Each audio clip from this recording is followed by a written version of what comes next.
Meu filho se casou com uma mulher rica. 3 anos depois, nossas famílias estavam fundindo empresas. Na celebração, meu filho viu a esposa dele colocar algo na minha bebida. Ele trocou os copos. Minutos depois, ela estava falando sem controle. Então, meu filho se aproximou e sussurrou para mim: "Espere meu discurso. Estou prestes a expor toda esta família." Eu estava parada no meio daquele salão de festas com lustre de cristal, rodeada por 200 pessoas em trajes de gala, quando percebi que minha nora acabava de tentar me drogar. Meu nome é Dalva.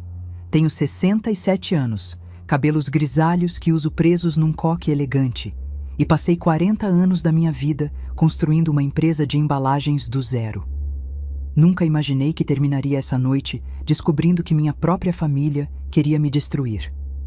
Mas deixa eu voltar alguns segundos. Você precisa entender o que eu vi. A festa estava acontecendo no Espaço Metropolitan, um desses lugares caros de São Paulo, onde cada metro quadrado vale mais que um carro popular. Estávamos celebrando a fusão entre minha empresa e o império têxtil da família Monteiro, a família da minha nora Fabiana. Garçons circulavam com bandejas de champanhe francês. Música suave preenchia o ambiente. Todo mundo sorria. Eu estava próxima ao bar quando vi Fabiana se aproximar da mesa onde haviam deixado minha taça. Ela olhou para os lados, aquele olhar rápido, nervoso, de quem não quer ser vista. Então tirou algo minúsculo do clutch dourado. Um envelope pequeno, branco. Despejou o conteúdo na minha bebida e mexeu discretamente com o próprio dedo. Meu coração disparou. Senti o sangue gelar nas veias, mas antes que eu pudesse reagir, meu filho Ricardo apareceu do nada. Ele tinha visto tudo. Pegou minha taça, trocou pela que estava na mão de Fabiana com um movimento tão natural que ninguém perceberia. Ela nem notou.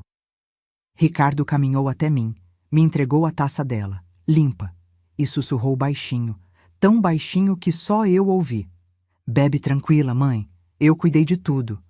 Então ele voltou para perto da esposa. Sorriu, conversou, como se nada tivesse acontecido. 15 minutos depois, Fabiana começou a falar. E não parava mais.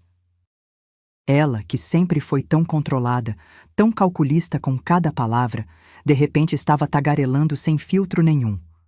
Comentou alto sobre o vestido de uma investidora, reclamou do calor, disse que o canapé estava sem gosto. As pessoas ao redor começaram a olhar, constrangidas. Cristiane, a mãe dela, tentou contê-la. Segurou o braço da filha, mas Fabiana se soltou e riu, uma risada estranha, descontrolada. "Deixa eu falar, mãe.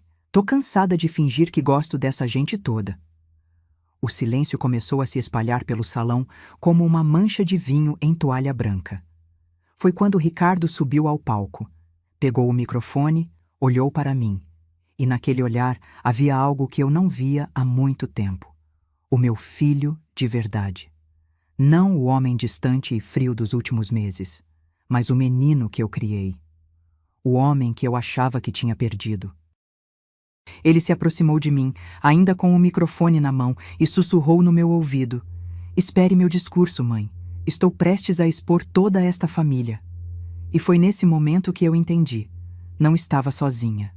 Meu filho não tinha me traído. Ele tinha um plano. E esse plano estava prestes a destruir tudo que os Monteiro haviam construído nas minhas costas. Mas para você entender como cheguei até ali, no meio de um salão luxuoso, com uma nora dopada pela própria armadilha e um filho pronto para explodir segredos que poderiam arruinar vidas, eu preciso voltar 3 anos. 3 anos atrás, quando tudo começou com um casamento que parecia um conto de fadas, e que se revelou meu pior pesadelo. Se você quer saber como uma viúva de 67 anos enfrentou uma família bilionária e saiu vitoriosa, inscreva-se no canal. Porque essa história está apenas começando. E a vingança? A vingança vai ser servida gelada. 3 anos antes daquela noite, meu filho Ricardo entrou pela porta da minha casa com um brilho nos olhos que eu não via desde a adolescência. "Mãe, eu preciso te apresentar alguém." Ricardo tinha 35 anos. Engenheiro civil formado pela Poli, trabalhava comigo na empresa desde os 23. Era um homem sério, dedicado, que nunca teve tempo para relacionamentos longos. Vivia entre canteiros de obras, reuniões com fornecedores e planilhas de custo. Ver ele apaixonado era novo e assustador. Fabiana Monteiro entrou na minha sala de estar como quem entra num desfile de moda. Salto alto nude, vestido cor de champanhe que provavelmente custava mais que meu carro, cabelos escuros escovados com aquela perfeição de salão caro. Ela era bonita, muito bonita. Do tipo que você olha e pensa, essa mulher nunca teve que lutar por nada na vida. Dona Dalva, é um prazer enorme. A voz era suave, educada. Ela me estendeu a mão com um sorriso que mostrava dentes branquíssimos. Ricardo fala tanto da senhora. Aceitei o aperto de mão. A dela era macia, sem calos, unhas feitas em francesinha impecável. Minha mão, em comparação, tinha a pele mais áspera de quem passou décadas assinando contratos, visitando fábricas, carregando amostras de material. Naquele primeiro momento, senti algo estranho no estômago. Uma pontada que não consegui identificar, mas afastei o pensamento. Meu filho estava feliz. Isso era o que importava. Fabiana trabalha na área comercial da empresa da família, Ricardo explicou, sentando-se ao lado dela no sofá. A mão dele descansou naturalmente na coxa dela, gesto de intimidade. A gente se conheceu num evento da Fiesp há 8 meses. 8 meses, e eu estava sabendo agora. A família Monteiro tem o grupo Têxtil Monteiro, Fabiana completou, cruzando as pernas com elegância. Meu pai começou com uma tecelagem pequena em Americana e hoje a gente fornece tecido para as principais marcas do país. Deve conhecer, né? Conhecia. Todo mundo no meio empresarial paulista conhecia o Grupo Monteiro. Eram gigantes, faturamento na casa dos milhões, fábricas em 3 estados. O tipo de empresa que a minha, por maior que tivesse ficado, ainda olhava de baixo. Impressionante, respondi, forçando um sorriso. Deve ser uma responsabilidade grande. Ah, eu ainda estou aprendendo. Ela deu aquela risadinha modesta que não combinou com o brilho nos olhos. Papai quer que eu assuma a diretoria comercial ano que vem. Mas é muita pressão, sabe? Às vezes eu só queria ter uma vida mais simples. A palavra simples saiu da boca dela como quem fala de algo exótico, distante. Como se simplicidade fosse um conceito bonito em teoria, mas impraticável na prática. Ricardo olhava para ela como se estivesse vendo a Mona Lisa, completamente enfeitiçado. O namoro foi relâmpago. 8 meses de namoro escondido, e, de repente, noivado anunciado em jantar na casa dos Monteiro. Um jantar para o qual fui convidada apenas 48 horas antes. A mansão deles ficava num condomínio fechado em Alphaville. Portão com segurança armada, jardins que pareciam saídos de revista, piscina com borda infinita. A casa tinha 3 andares, home theater, adega climatizada. O tipo de lugar que você vê em novela. Evandro Monteiro, o pai de Fabiana, me cumprimentou com um aperto de mão firme demais. Homem alto, cabelos grisalhos impecavelmente penteados, terno que devia custar uns 10 mil reais. Dalva, prazer. Ouvi falar muito da sua empresa. O tom era cordial, mas havia algo condescendente. Como quem fala com um colega de trabalho menos importante. Embalagens, não é? Interessante. Mercado nichado. Nichado, mas estável, respondi, mantendo a voz firme. Faturamos 18 milhões ano passado. Ótimo, ótimo. Ele acenou com a cabeça, mas já estava olhando para outro lado. 18 milhões para ele era troco de padaria. Cristiane, a mãe de Fabiana, era uma versão mais velha da filha. Mesma elegância calculada, mesmo sorriso que não chegava aos olhos. Ela me avaliou dos pés à cabeça quando nos cumprimentamos. Que blusa bonita, Dalva. Tem um charme vintage. A blusa era nova. Comprei numa loja boa do shopping Iguatemi 3 semanas antes. Mas do jeito que ela falou, pareceu que eu estava usando roupa de brechó. Durante o jantar, fui colocada na ponta da mesa. Ricardo e Fabiana no centro, cercados pelos pais dela, irmão dela, cunhada. Eu, sozinha na ponta, ao lado de uma tia distante que mal me dirigiu a palavra. Foi ali, mastigando um risoto de fungo que provavelmente custou mais que minha conta de luz, que eu vi pela primeira vez. A forma como Cristiane olhava para mim. Não era desprezo aberto, era algo pior. Era como se eu não existisse, como se fosse um obstáculo temporário que logo seria removido. E Fabiana? Ela sorria, segurava a mão de Ricardo, falava sobre os planos de casamento, cerimônia na igreja, festa para 400 convidados, lua de mel na Europa. Mas quando nossos olhares se cruzaram por um segundo, vi algo gelado naqueles olhos castanhos, algo que dizia: "Você não pertence aqui." O casamento aconteceu 6 meses depois. Igreja lotada. Vestido que custou R$ 80.000. Festa no mesmo salão onde, anos depois, minha nora tentaria me drogar. Eu sentei na segunda fileira. A mãe do noivo sempre senta na primeira, mas Cristiane esqueceu de me avisar sobre o protocolo.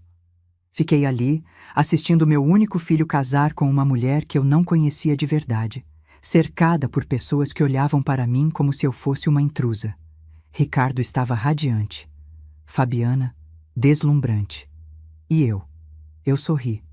Chorei nas horas certas. Abracei meu filho. Desejei felicidades. Mas no fundo do peito, aquela pontada estranha estava de volta, só que agora era mais forte. Era como um alarme silencioso dizendo: "Cuidado, algo está muito errado." Eu deveria ter escutado, porque o que veio depois foi pior do que qualquer coisa que eu poderia imaginar. Os primeiros 6 meses de casamento foram uma masterclass em como destruir alguém sem levantar a voz. Fabiana era inteligente. Cruel, mas inteligente. Ela nunca me ofendia diretamente. Nunca gritava. Nunca fazia escândalos. O veneno vinha embrulhado em sorrisos, em gentilezas falsas, em frases que pareciam elogios, mas cortavam como lâmina afiada. A primeira vez aconteceu num almoço de domingo na casa deles. Ricardo tinha insistido para eu ir. "Mãe, você precisa conviver mais com a família da Fabi. Vocês vão se aproximar." Cheguei às 11h30, pontual como sempre.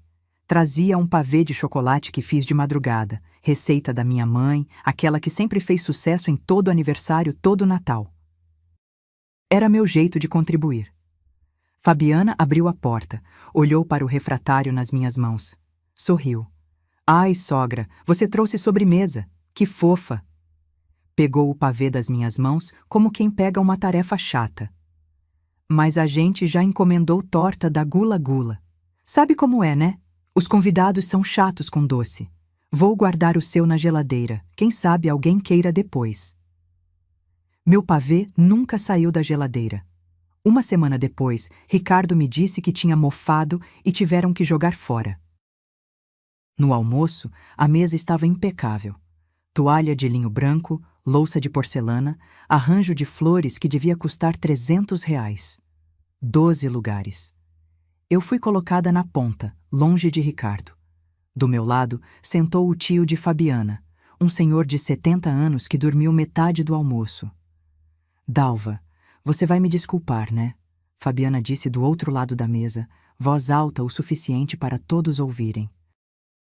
"Coloquei você aí porque o tio Osmar tem a audição meio ruim, então achei que você não se importaria de ficar num cantinho mais quieto."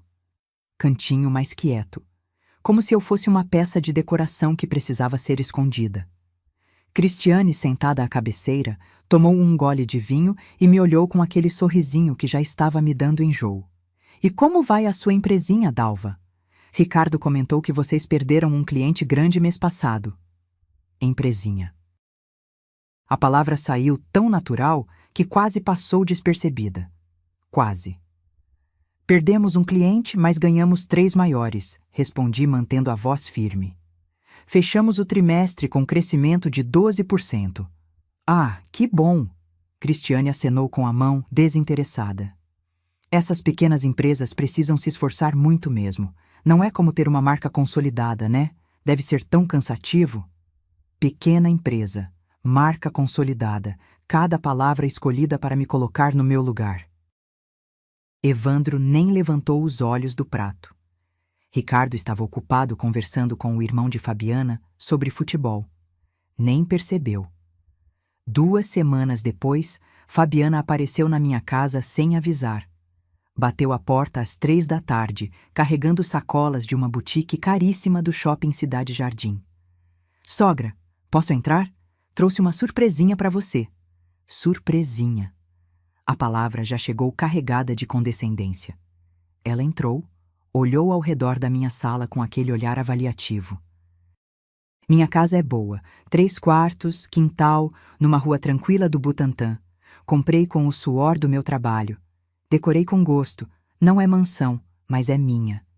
Que aconchegante, ela disse. E de novo, aquele tom, como quem elogia a casinha de boneca de uma criança. Abriu as sacolas em cima do sofá. Tirou 3 blusas, uma calça social, um blazer. Olha, eu estava fazendo compras e pensei em você.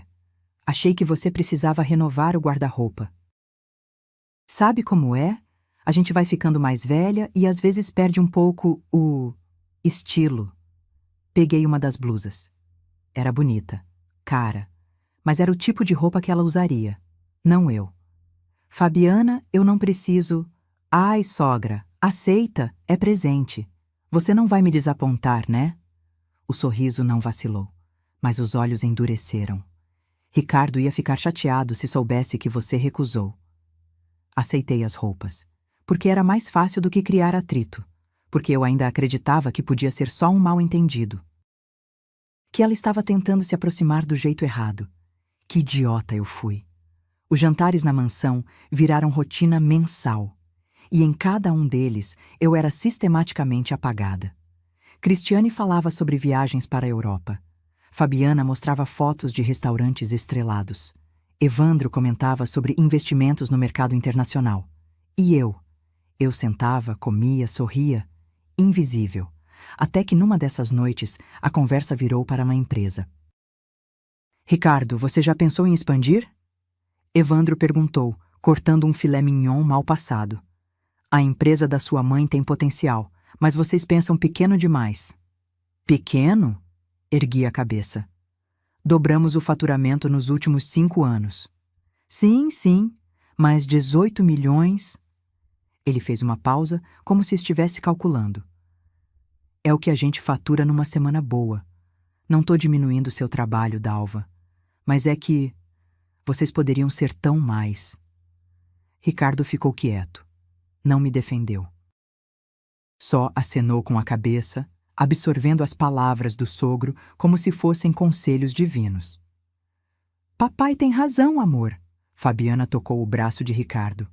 Você é engenheiro brilhante, merece estar num patamar maior. Não acha, sogra?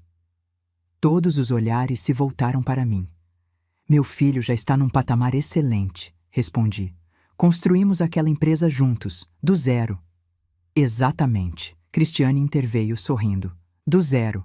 Mas agora ele tem acesso a outro nível. Não seria egoísmo querer que ele ficasse... preso? Preso. A palavra pairou no ar como fumaça tóxica. Ricardo não disse nada. Apenas bebeu mais vinho.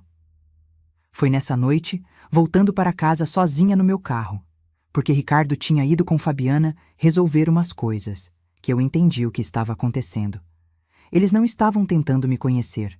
Estavam me medindo, me testando, verificando o quanto eu aguentaria antes de quebrar. E o pior, meu filho estava deixando. Eu dirigi pelas ruas vazias de São Paulo, mãos apertadas no volante, sentindo pela primeira vez desde a morte do meu marido aquela sensação horrível de solidão absoluta. Meu telefone vibrou. Mensagem de Ricardo. Mãe, desculpa não ter te dado carona. Amanhã a gente se fala. Boa noite. Boa noite. Como se tudo estivesse normal. Como se ele não tivesse me deixado sozinha numa mesa onde fui tratada como nada. Estacionei na garagem. Entrei em casa. Sentei no escuro da sala.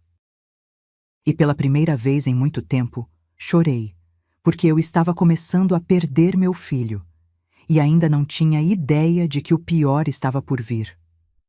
18 meses depois do casamento, Evandro Monteiro me convidou para almoçar, sozinhos. A reunião foi marcada num restaurante japonês chique na região da Faria Lima.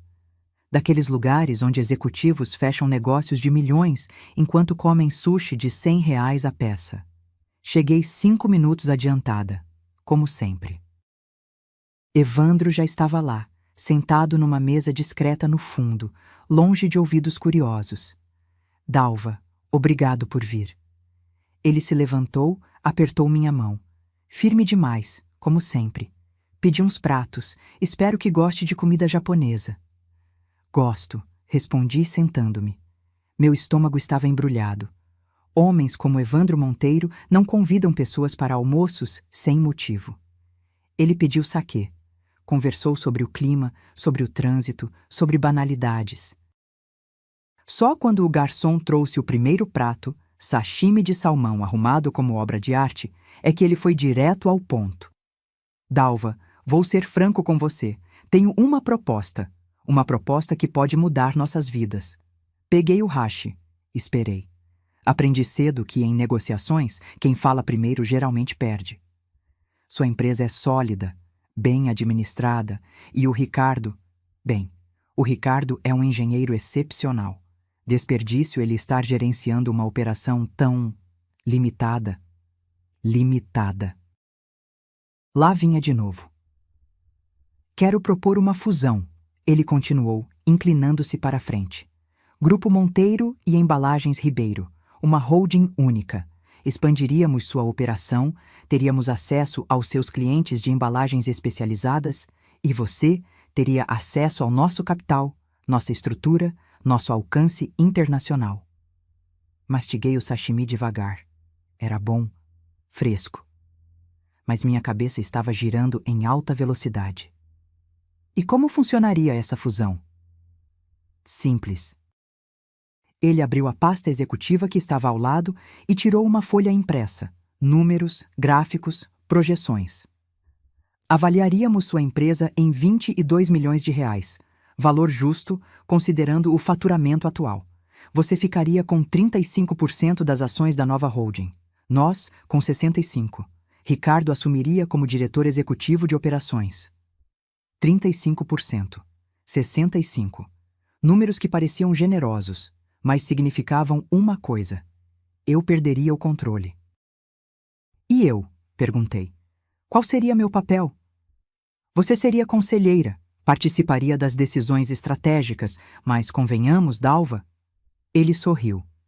Aquele sorriso paternalista que eu estava aprendendo a odiar.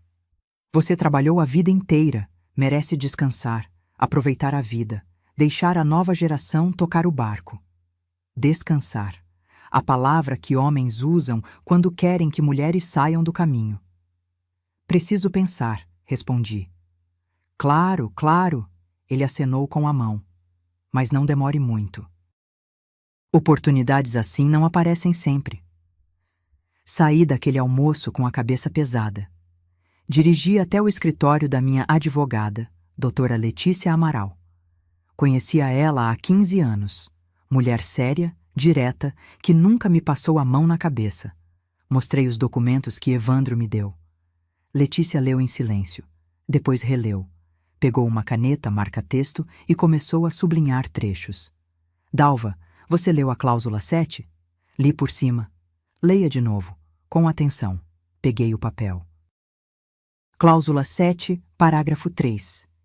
Em caso de incapacidade mental ou física, devidamente comprovada por junta médica, as ações do acionista incapacitado serão automaticamente transferidas para o acionista familiar mais próximo com poderes de gestão.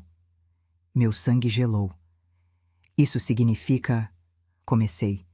Isso significa que se por qualquer motivo te declararem incapaz, suas ações vão para o Ricardo. Automaticamente. Sem discussão. Letícia tirou os óculos e me olhou direto. Dalva, eu já vi isso antes. em casos de herança, em disputas familiares. É uma porta aberta para abuso. Mas Ricardo está casado com a filha deles. Legalmente, ele tem obrigações conjugais. Se a família Monteiro quiser te tirar do jogo, essa cláusula é a ferramenta perfeita. Fiquei em silêncio. Minha cabeça doía. Meu conselho? Letícia continuou. Não assine, ou então negocie para retirar essa cláusula e coloque um prazo mínimo de permanência. Se em 5 anos você quiser sair, sai com seus 35% valendo o que valerem na época. Voltei para casa. Sentei na varanda. Liguei para Ricardo. Mãe, pai do Evandro te contou?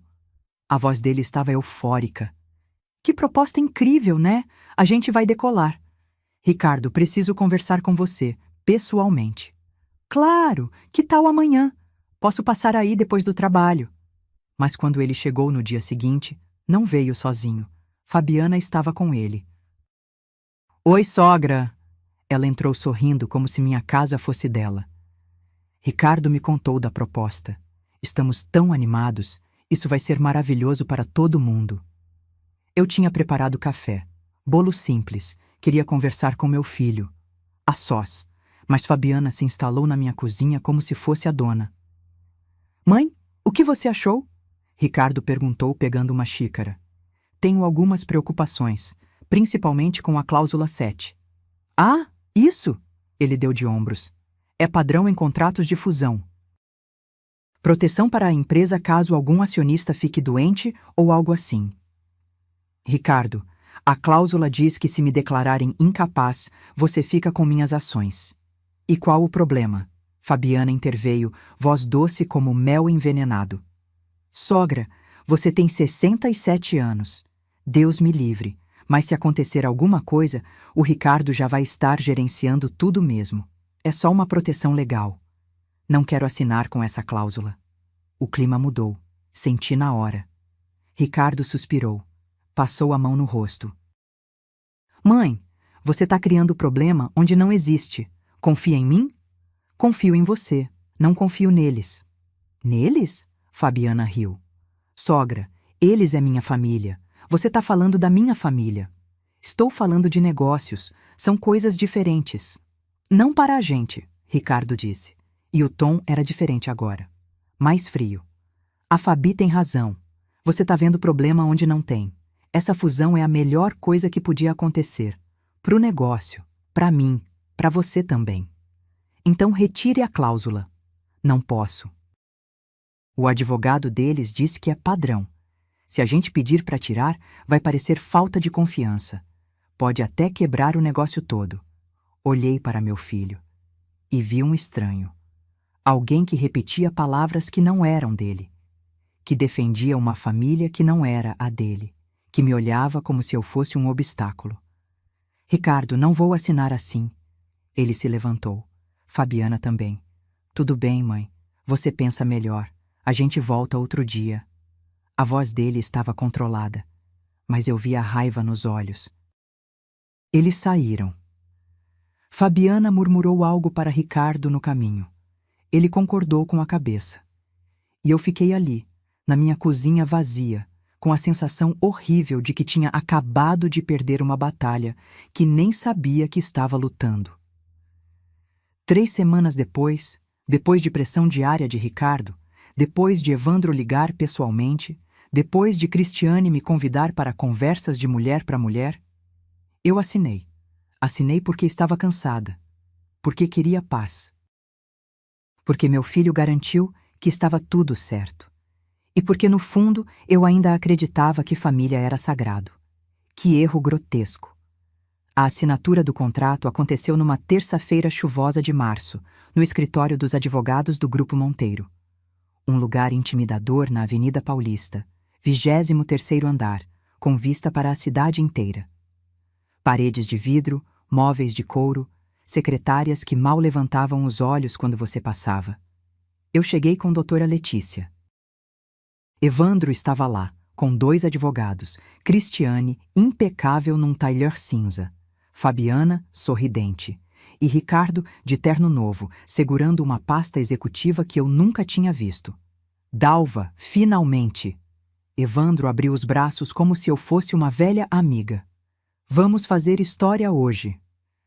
História. A palavra parecia grandiosa, importante. Como se estivéssemos construindo algo maior que nós. Mentira. Estávamos construindo minha jaula. Assinei cada página, 37 páginas no total. Rubriquei. Datei. Doutora Letícia ao meu lado, tensa, mas respeitando minha decisão. Quando terminei, Evandro abriu uma garrafa de champanhe francês. Brindamos. Tiramos fotos. Ricardo me abraçou. Obrigado por confiar, mãe. Você não vai se arrepender. Mas eu já estava me arrependendo. Sentia no estômago, naquele lugar onde as mulheres sempre sabem quando algo está errado. As primeiras 2 semanas foram normais. Reuniões de transição, apresentação de equipes, integração de sistemas. Eu participava de tudo, dava opinião, era ouvida. Até que não era mais.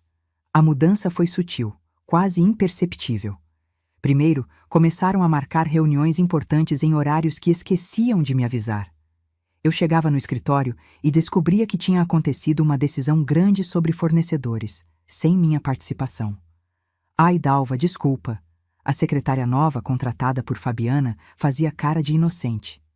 Eu jurava que tinha te colocado no e-mail. Deve ter sido erro do sistema. Erro do sistema. 3 vezes na mesma semana. Depois, meu acesso aos relatórios financeiros começou a atrasar. Eu recebia os números com 1 semana de diferença. Quando questionava, sempre tinha uma desculpa. O contador novo está ajustando o formato. Logo você recebe tudo atualizado. O sistema está migrando. Então alguns dados ficaram temporariamente indisponíveis. Ricardo pediu para revisar antes de liberar. Você sabe, ele é perfeccionista. Temporariamente. A palavra que virou permanente. 1 mês após a fusão, descobri que 3 dos meus fornecedores antigos, gente com quem trabalhava há 15 anos, tinham sido substituídos. Liguei para o seu Geraldo, dono da gráfica que sempre fez nossas impressões personalizadas. Dona Dalva, também fiquei surpreso. Recebi um e-mail dizendo que a parceria estava encerrada, que vocês tinham fechado com outro fornecedor. E-mail? De quem? Do escritório de vocês. Assinado por... Deixa eu ver aqui. Fabiana Monteiro Ribeiro, diretora comercial. Diretora comercial. Desde quando? Fui direto falar com Ricardo. Ele estava no escritório dele, que antes era nosso escritório, mas agora tinha só o nome dele na placa. Mãe, os fornecedores dos Monteiro têm preços melhores. É gestão eficiente. Você sempre me ensinou isso.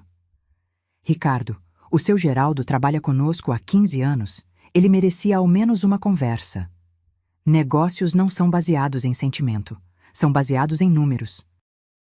A voz dele era gelada, profissional. Como se estivesse falando com uma funcionária problemática, não com a própria mãe. E você nem me consultou? Consultei o conselho. Você estava indisposta naquele dia. Indisposta. Eu tinha ido ao dentista. Uma consulta marcada há meses, 10 da manhã, e eles aproveitaram para fazer uma reunião de conselho às 11. Ricardo, isso não está certo. Ele suspirou, aquele suspiro cansado que eu estava ouvindo cada vez mais. Mãe, talvez seja a hora de você relaxar um pouco, aproveitar a vida, deixar a gente tocar as coisas. Você trabalhou demais por tempo demais, merece descansar. Descansar. De novo aquela palavra maldita. Não quero descansar, quero trabalhar. É minha empresa.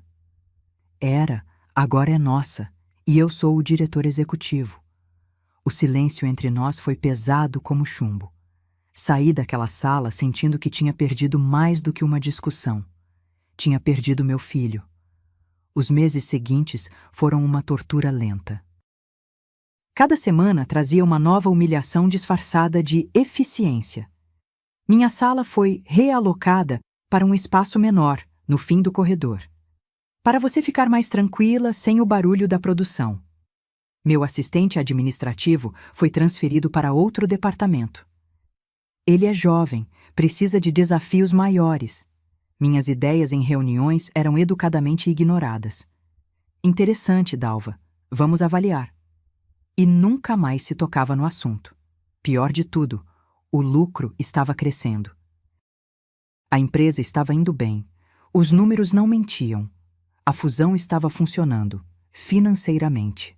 Mas eu estava sendo apagada, sistematicamente, metodicamente, como quem apaga um erro de lápis.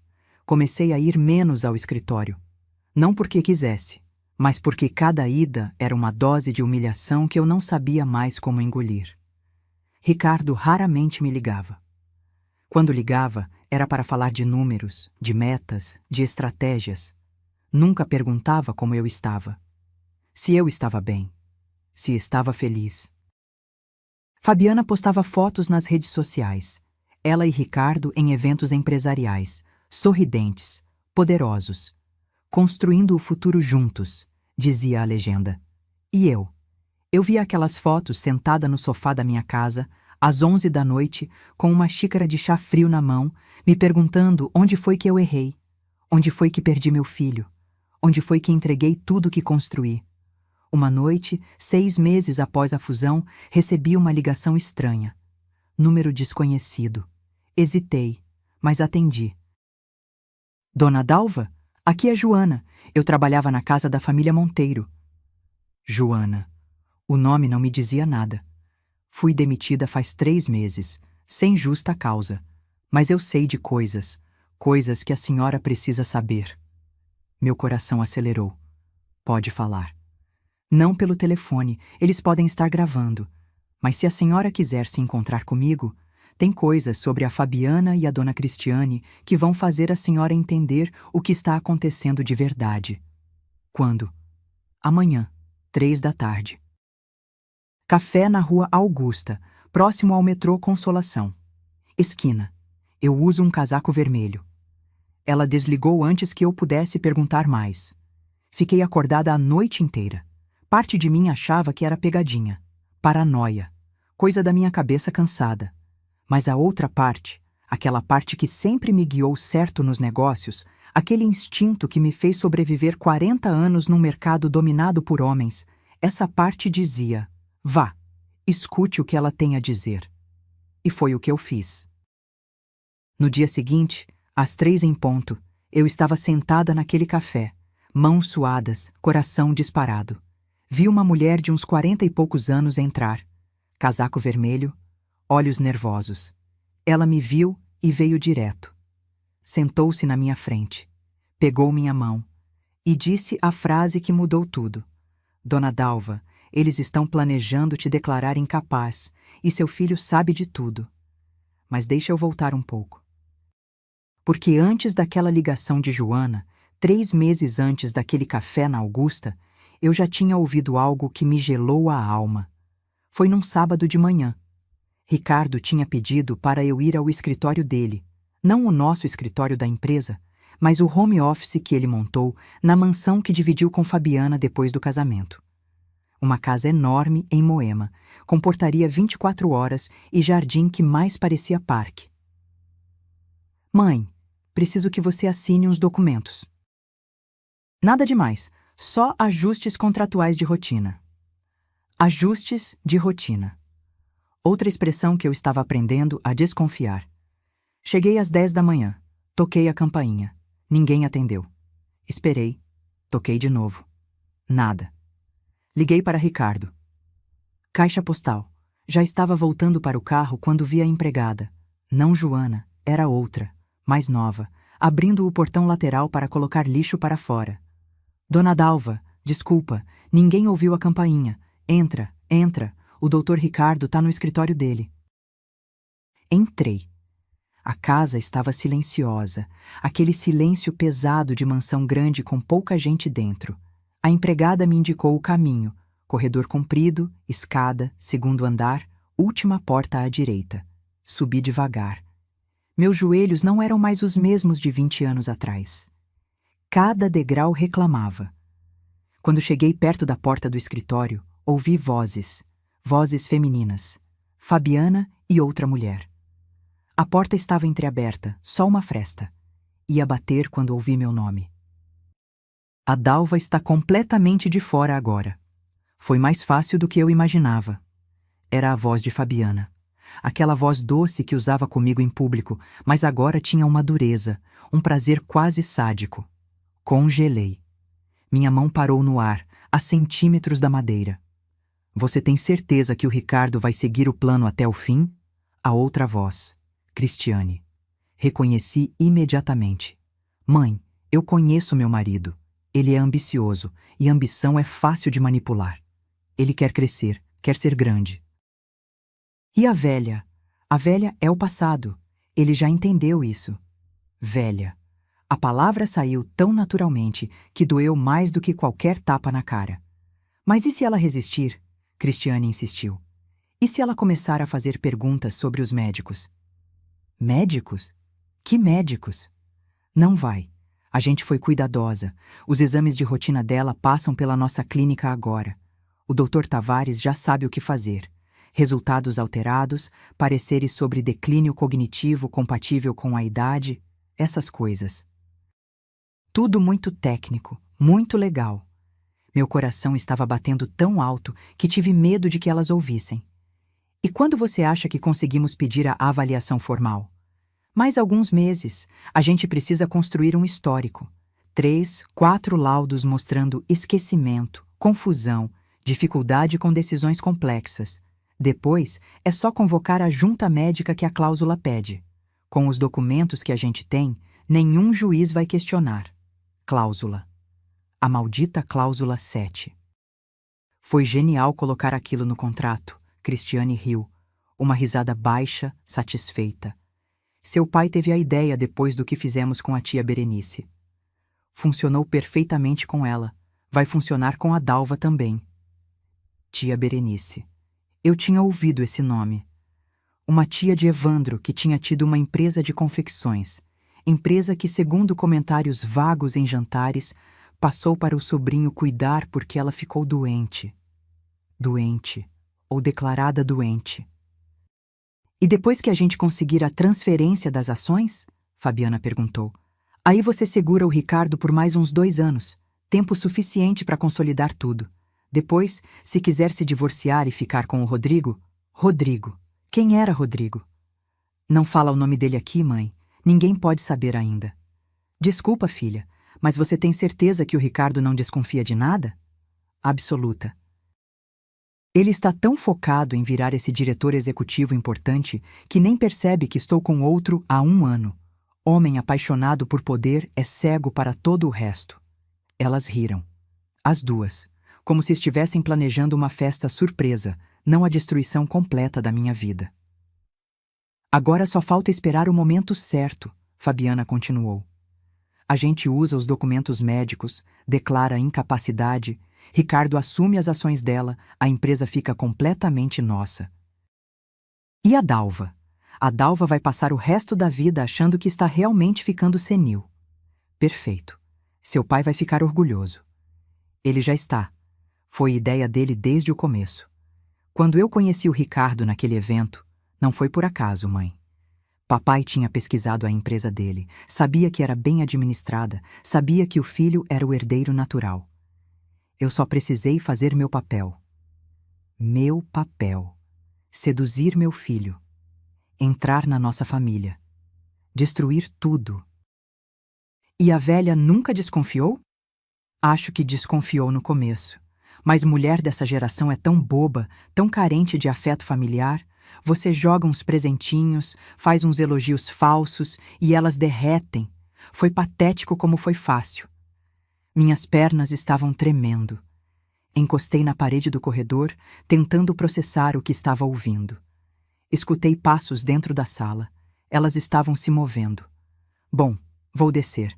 Preciso terminar de arrumar as coisas para o almoço. Cristiane. Pânico. Se elas abrissem a porta agora, me veriam ali.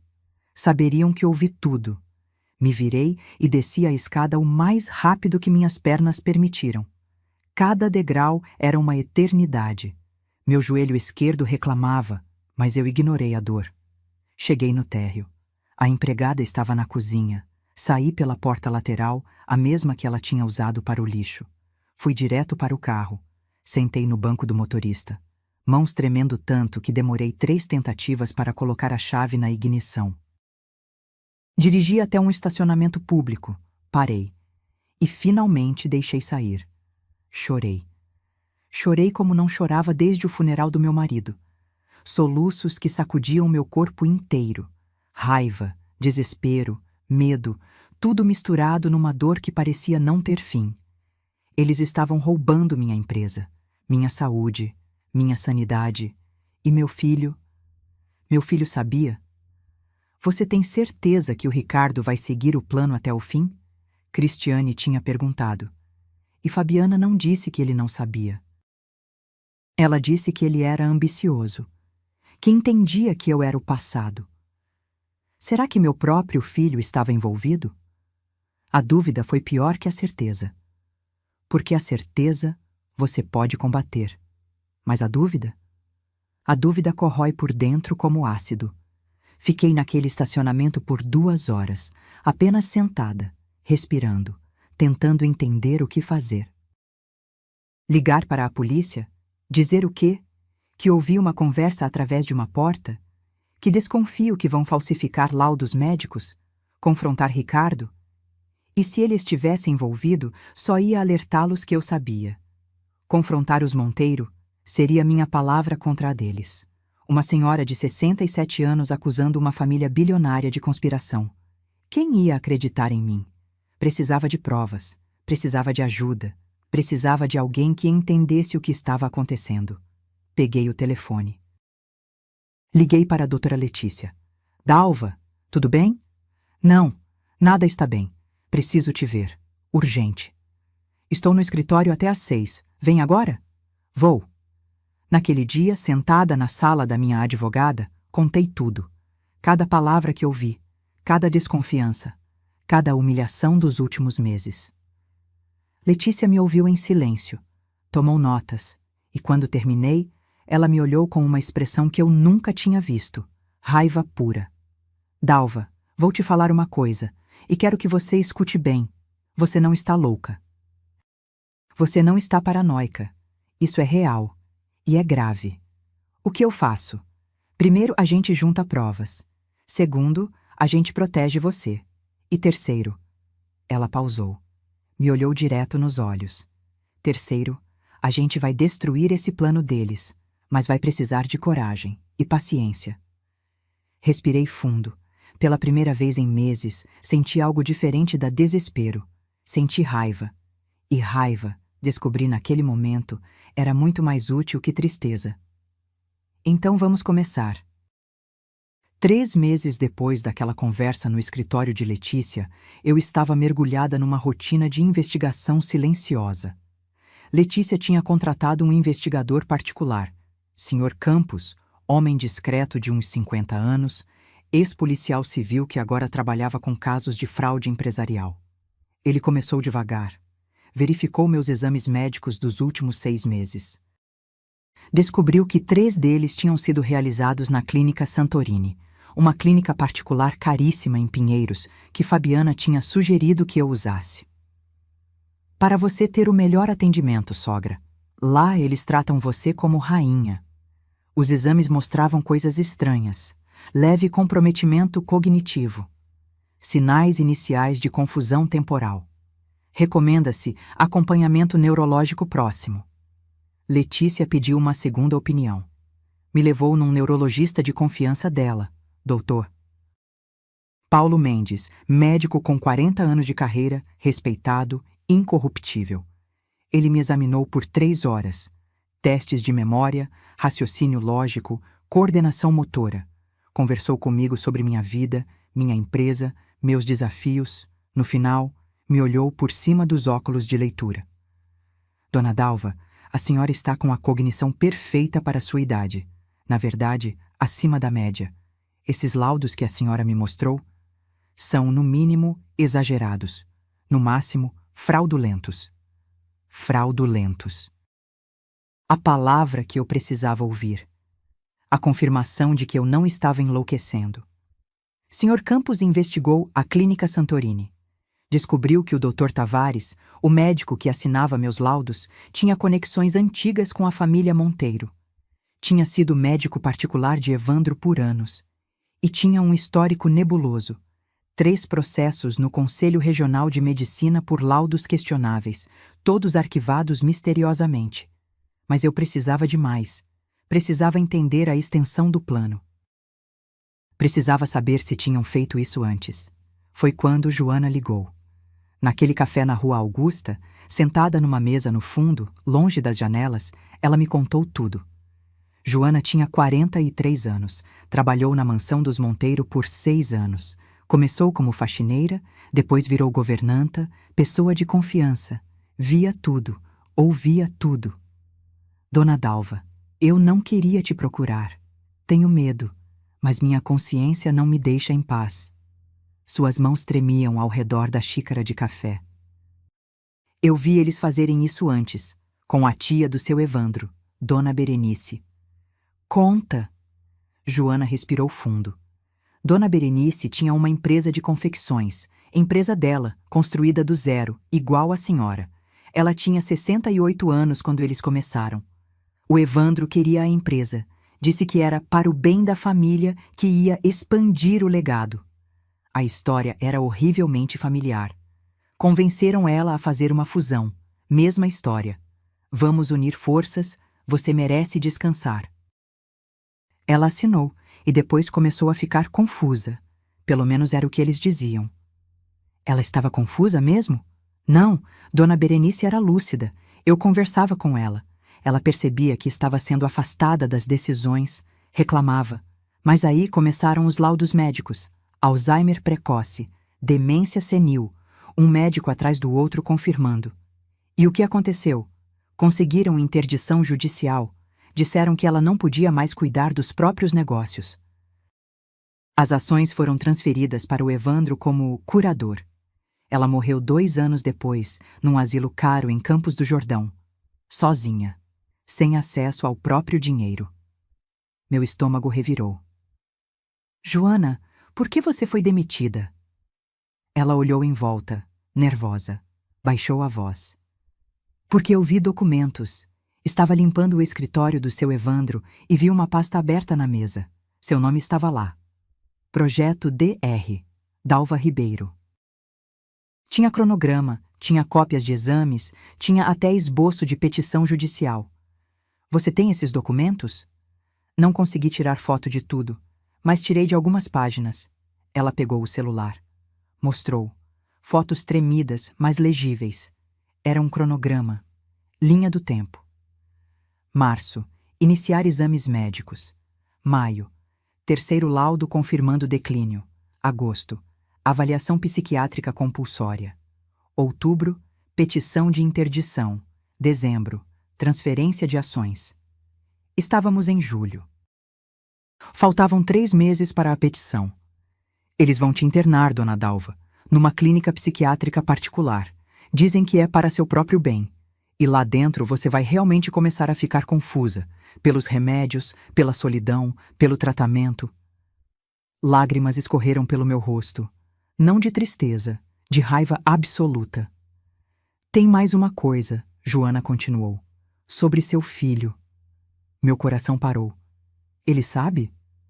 Eu não sei, mas ouvi conversas. A Fabiana fala com a mãe dela sobre manter o Ricardo focado. Sobre não deixar ele questionar. E tem um cara, um tal de Rodrigo, sócio do pai dela. Vi ela com ele 2 vezes, no shopping, escondidos, nos fundos do estacionamento da empresa. Eles se beijaram. Fabiana estava traindo meu filho, enquanto usava ele para me destruir. Joana, você toparia falar tudo isso oficialmente? Para minha advogada? Para a polícia, se for necessário? Tenho medo. Eles têm muito poder, Dona Dalva. Eu sei. Mas se você me ajudar, eu te protejo. Financeiramente, legalmente. E quando isso acabar, você vai ter um emprego na minha empresa, com carteira assinada, com respeito. Ela ficou em silêncio. Pensei que fosse recusar. Então, ela acenou com a cabeça. Tá certo. Vou te ajudar. Mas, por favor, não deixa eles saberem que fui eu, pelo menos até tudo estar resolvido. Prometo. Saímos daquele café 2 horas depois. Joana me passou todos os contatos que tinha. Outras ex-funcionárias demitidas, fornecedores que tinham sido pressionados pelos Monteiro, até o nome de um contador interno que tinha pedido demissão depois de ser forçado a alterar documentos. Sr. Campos começou a entrevistar cada um, devagar, discretamente. Enquanto isso, eu continuava fingindo. Ia às reuniões quando me chamavam, cada vez mais raras. Sorria para Ricardo, aceitava as sugestões de Fabiana sobre cuidar da minha saúde. Mas por dentro estava montando um arsenal. Uma semana depois do café com Joana, Letícia conseguiu algo crucial: ordem judicial para instalar escutas legais no escritório da holding. Ela argumentou que havia suspeita de fraude empresarial e conseguiu convencer um juiz conhecido por ser incorruptível. As escutas foram instaladas. Em 3 semanas, tínhamos 17 horas de gravações. Cristiane e Fabiana falando sobre os próximos passos do plano Dalva. Evandro orientando o advogado sobre como redigir a petição de interdição. E pior, um telefonema entre Fabiana e o Dr. Tavares. Doutor, precisa de mais um laudo, dessa vez com sinais de psicose, algo que justifique internação involuntária se for necessário. Fabiana, você tem certeza? Isso pode chamar atenção. Meu pai vai te pagar 50 mil reais a mais. Você faz ou não faz? Faço. 50 mil reais. O preço para destruir minha sanidade. Quando Letícia me mostrou as transcrições, fiquei em silêncio por longos minutos. Então perguntei a única coisa que importava. E o Ricardo? Ele aparece em alguma gravação? Ela hesitou. Procurou nos papéis. Não diretamente, mas tem uma conversa entre Fabiana e a mãe onde ela diz: Ricardo está perguntando demais sobre a saúde da mãe dele, preciso distraí-lo. Perguntando demais. Será que ele estava desconfiando? Ou apenas sendo filho preocupado enquanto assinava embaixo de tudo? Eu não sabia. E isso me corroía. Dalva, a gente tem material suficiente para ir à polícia agora, Letícia disse. Fraude, falsidade ideológica, associação criminosa. Eles vão ser presos. Não. Como não? Quero mais. Quero que eles se exponham completamente, na frente de todos. Quero que o mundo veja o que essa família é de verdade. Letícia me olhou como se estivesse vendo outra pessoa. E talvez estivesse. Porque a Dalva frágil, a mãe carente que aceitava humilhações com um sorriso no rosto, tinha morrido. No lugar dela, nasceu uma mulher que sabia exatamente o que queria: justiça e vingança. Durante 3 semanas após descobrir as gravações, vivi num inferno particular. Não o inferno de ser perseguida pelos Monteiro. Esse eu já conhecia. Mas o inferno da dúvida sobre meu próprio filho. Toda noite, deitada na cama, olhando para o teto escuro, eu repassava cada conversa, cada gesto, cada olhar de Ricardo nos últimos 2 anos. O filho que me abraçava no Dia das Mães e dizia: "Te amo, mãe." O homem que me cortava nas reuniões e dizia: "Isso não é mais sua responsabilidade." Qual era real? Ou os dois eram? Comecei a observá-lo obsessivamente. Cada vez que nos encontrávamos, cada vez mais raro, eu analisava tudo. A linguagem corporal, o tom de voz. Se ele olhava nos meus olhos quando falava. Num jantar na casa deles, forçado, tenso, cheio de silêncios constrangedores, Fabiana comentou sobre minha memória fraca. "Sogra, você me ligou 3 vezes ontem perguntando a mesma coisa. Tá tudo bem?" Mentira descarada. Eu não tinha ligado nenhuma vez. Mas ela plantava essas sementes na frente de Ricardo constantemente. Olhei para meu filho, esperando que ele me defendesse. Que dissesse: "Não, amor, minha mãe não fez isso." Ele não disse nada. Só comeu.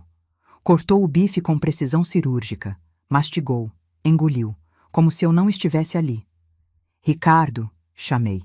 Minha voz saiu mais firme que pretendia. Eu não liguei para sua esposa ontem. Ele finalmente levantou os olhos. Mãe, talvez você não se lembre. Acontece. Com a idade. Não tem nada a ver com idade. Eu não liguei. Verifique o histórico do telefone dela se quiser. Fabiana deu aquela risadinha. Ai, sogra, não precisa ficar nervosa. Foi só um comentário. Um comentário mentiroso. O clima mudou. Fabiana parou de sorrir. Ricardo largou os talheres. Mãe, por favor, não vamos fazer uma cena. Cena? Estou defendendo minha sanidade. Sua esposa está dizendo que fiz algo que não fiz. Fabi não quis ofender.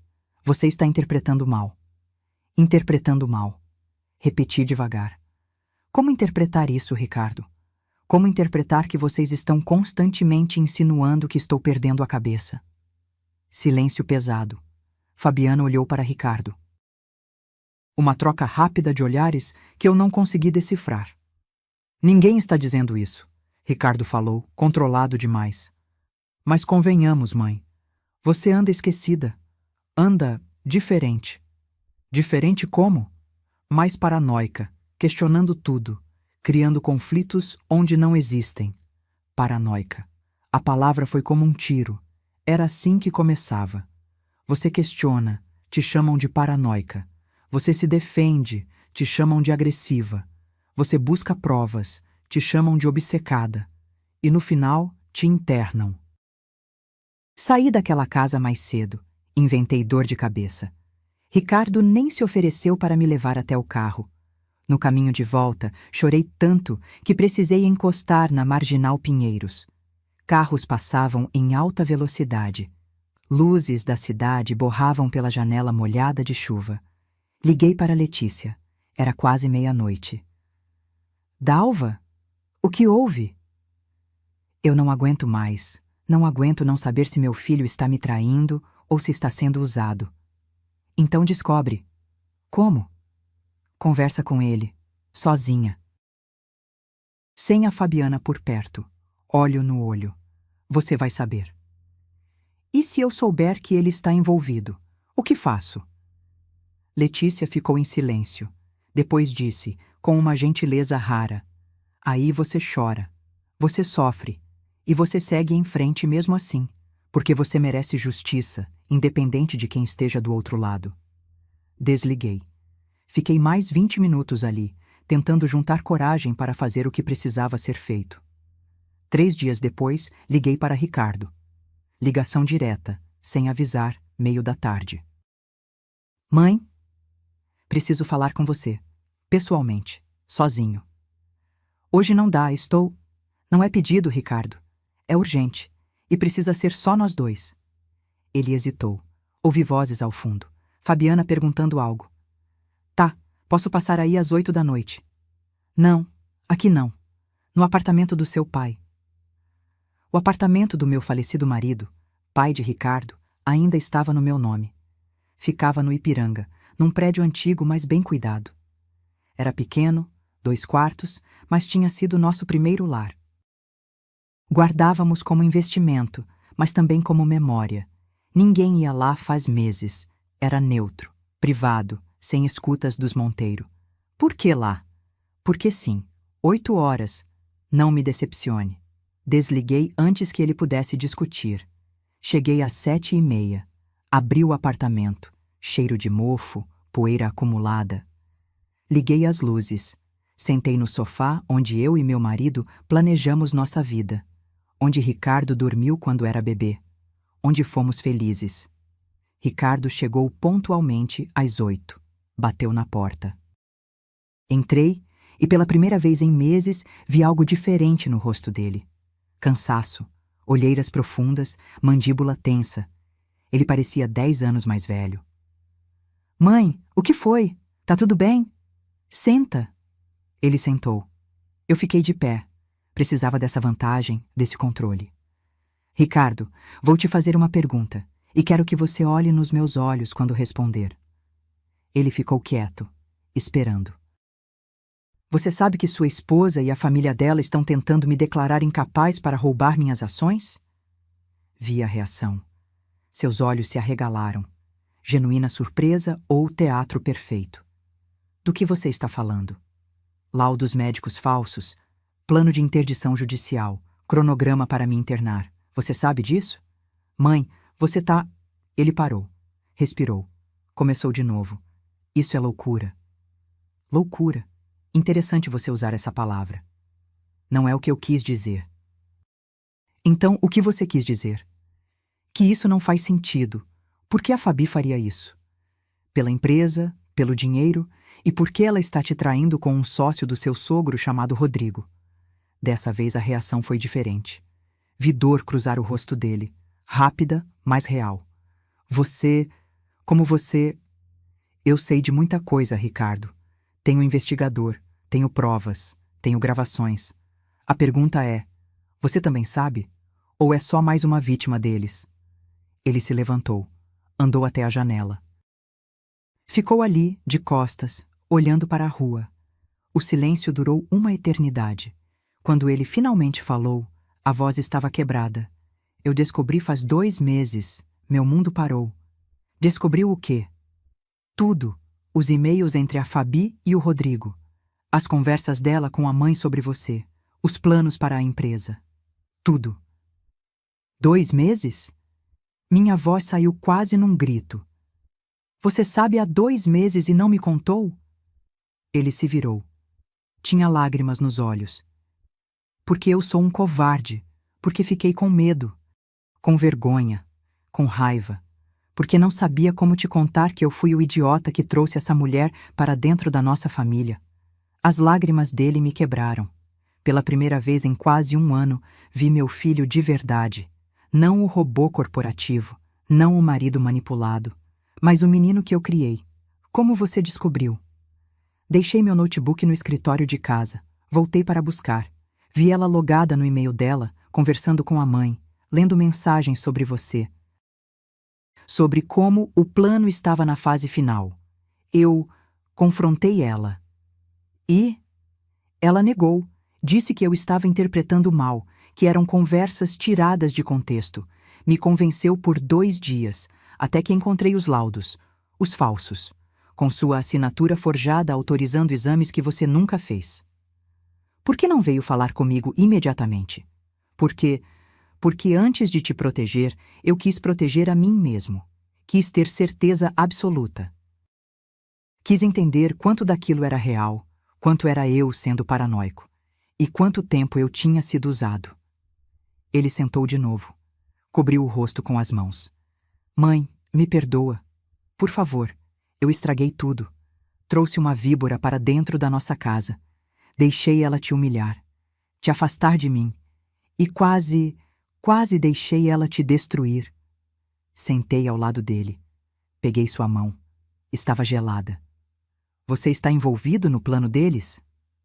Nunca. Juro pela memória do meu pai. Eu nunca quis te machucar. Olhei nos olhos dele e vi verdade. Então me ajuda a destruir eles. Ele levantou a cabeça, limpou as lágrimas. Como? E foi nesse momento que contei meu plano. Nos 15 dias seguintes, minha sala de estar virou quartel-general de guerra. Ricardo, Letícia, Sr. Campos, Joana, meu contador de confiança, Nelson, homem de 60 anos que trabalhava comigo desde o começo, e eu, reunidos todas as noites, depois das 9, quando tínhamos certeza que ninguém estava seguindo Ricardo. Ele vinha de Uber, nunca do mesmo lugar, sempre checando se não era seguido. A paranoia era justificada. Fabiana tinha começado a questioná-lo. Amor, você anda estranho. Tá escondendo algo de mim? Ricardo tinha virado mestre em mentir. Estresse do trabalho, nada demais. Na primeira reunião no meu apartamento, espalhei tudo sobre a mesa. Documentos, gravações, fotos, cronogramas. Era assustador ver materializado assim, tudo junto. A engenharia da minha destruição planejada com precisão cirúrgica. Meu Deus, Ricardo murmurou, folheando os papéis. Isso aqui é doente, é psicopata. Bem-vindo ao seu casamento, respondi sem calor. Sr. Campos abriu o notebook. Projetou na parede uma linha do tempo que ele tinha montado. Vejam, começou 6 meses antes do casamento. Evandro Monteiro fez uma pesquisa detalhada sobre a Embalagens Ribeiro. Contratou uma consultoria para avaliar a empresa. Descobriu que era sólida, lucrativa, com potencial de crescimento. Ele clicou. Outra tela. Aí apresentou a filha ao Ricardo num evento que não foi coincidência. O convite dele foi articulado por um cliente em comum, cliente que, surpresa, recebe descontos especiais do Grupo Monteiro. Eles planejaram até nosso primeiro encontro? Ricardo estava branco. Até isso? Tudo, Sr. Campos confirmou. E tem mais. O Grupo Monteiro está falido. Silêncio absoluto na sala. Como assim falido? Perguntei. Nelson, meu contador, pegou uma pasta, ajustou os óculos. Consegui acesso, legal, através de parceiros do Tribunal de Justiça, aos balanços reais do Grupo Monteiro. Não os que eles apresentam publicamente. Os reais. Ele colocou papéis na mesa. Eles devem 95 milhões de reais para bancos, fornecedores, investidores internacionais. Fizeram investimentos ruins nos últimos 5 anos, expansão mal planejada, fábricas que não deram retorno. Uma delas na Bahia faliu completamente, prejuízo de 30 milhões. 95 milhões? Ricardo repetiu, incrédulo. Mas eles vivem como se fossem bilionários. Fachada, Nelson disse. A mansão? Hipotecada 3 vezes. Os carros? Leasing empresarial. As viagens? Financiadas com crédito que eles não conseguem pagar. Eles estão num castelo de cartas prestes a desabar. E a fusão? Comecei a entender. A fusão era oxigênio. Sua empresa tem 18 milhões em caixa, sem dívidas. Fluxo positivo. Eles precisavam desse dinheiro para cobrir os buracos. Não era expansão, era sobrevivência. Olhei para os números. A mentira era tão grande, tão absurda, que quase parecia impossível. Eles iam usar meu dinheiro para pagar as dívidas deles? Exatamente. E depois, com você fora do caminho, Ricardo seria só um funcionário. Eventualmente, eles dariam um jeito de tirar ele também. Provavelmente através de um divórcio onde a Fabiana ficaria com parte das ações dele. Ricardo passou a mão pelo cabelo. Eu sou tão idiota. Como eu não vi isso? Porque você estava apaixonado, Letícia disse, não sem gentileza. E pessoas apaixonadas são cegas. É biologia. Não me consola. Sr. Campos continuou clicando. Mais fotos. Fabiana e Rodrigo. Shopping Cidade Jardim, estacionamento, hotel, motel. O amante dela é Rodrigo Bastos, sócio minoritário do Evandro. 32 anos, casado, 2 filhos. Ele e Fabiana estão juntos há 1 ano e meio. 1 ano e meio. Praticamente desde o casamento. Tem mais, Sr. Campos disse. Conseguimos acessar, através de uma fonte que não posso revelar, conversas de WhatsApp entre Fabiana e Rodrigo. Ele leu algumas. Meu estômago revirou. Amo você, mas preciso manter o Ricardo feliz por mais alguns meses. Assim que a velha estiver fora do caminho, a gente acelera o divórcio. Ele é tão fácil de manipular. Falo que amo e ele faz tudo o que eu quero. Ricardo saiu da sala. Ouvi ele no banheiro, vomitando. Quando voltou, estava pálido, mas controlado. Me desculpem. Continua. Joana, que até então estava quieta, se pronunciou. Tem uma coisa que vocês precisam saber. Sobre a dona Berenice. Todos olharam para ela. Eu trabalhei na casa quando ela ainda estava lá, antes de internarem ela. Dona Berenice não tinha Alzheimer. Eu conversava com ela todo dia. Ela era lúcida, sabia exatamente o que estavam fazendo. E por que não se defendeu? Perguntei. Tentou. Contratou advogado. Mas o Evandro tinha dinheiro, influência, médicos comprados. O juiz acreditou nos laudos, não nela. Uma senhora de 68 anos contra uma família poderosa? Não teve chance. O que aconteceu com ela? Ficou num asilo em Campos do Jordão, medicada até não saber mais o próprio nome. Morreu sozinha, chamando pelo filho, que era o Evandro. Ele nunca foi visitar. A sala ficou em silêncio pesado. Isso não vai acontecer com você, Dalva.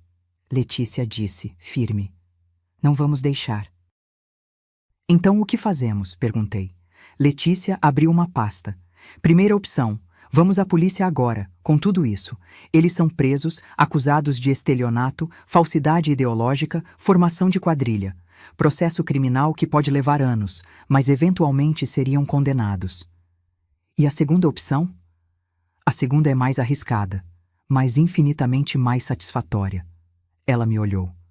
Deixamos eles continuarem. Até o dia da grande celebração que eles estão planejando para outubro. A festa da consolidação da fusão. Investidores, imprensa, autoridades, palco enorme, holofotes. E no meio da festa, na frente de todo mundo, a gente explode tudo. Exposição pública, murmurou o Sr. Campos. Humilhação completa. Exatamente. Eles não vão só para a prisão. Vão perder reputação, credibilidade, contratos. Vão virar escândalo nacional. Ricardo se levantou, caminhou pela sala. Isso significa que eu preciso continuar fingindo, por mais 2 meses, dormindo do lado dela, ouvindo ela mentir, sendo cúmplice passivo. Sim, Letícia respondeu. E vai ser horrível, mas é necessário. Eu faço. Ele olhou para mim. Mãe, eu faço. Por você. Pelo que eles tentaram fazer com você. Olhei para meu filho. Vi determinação e raiva. Então vamos fazer isso, decidi. Mas tem que ser perfeito. Um erro e eles nos destroem. Nelson pegou uma caneta.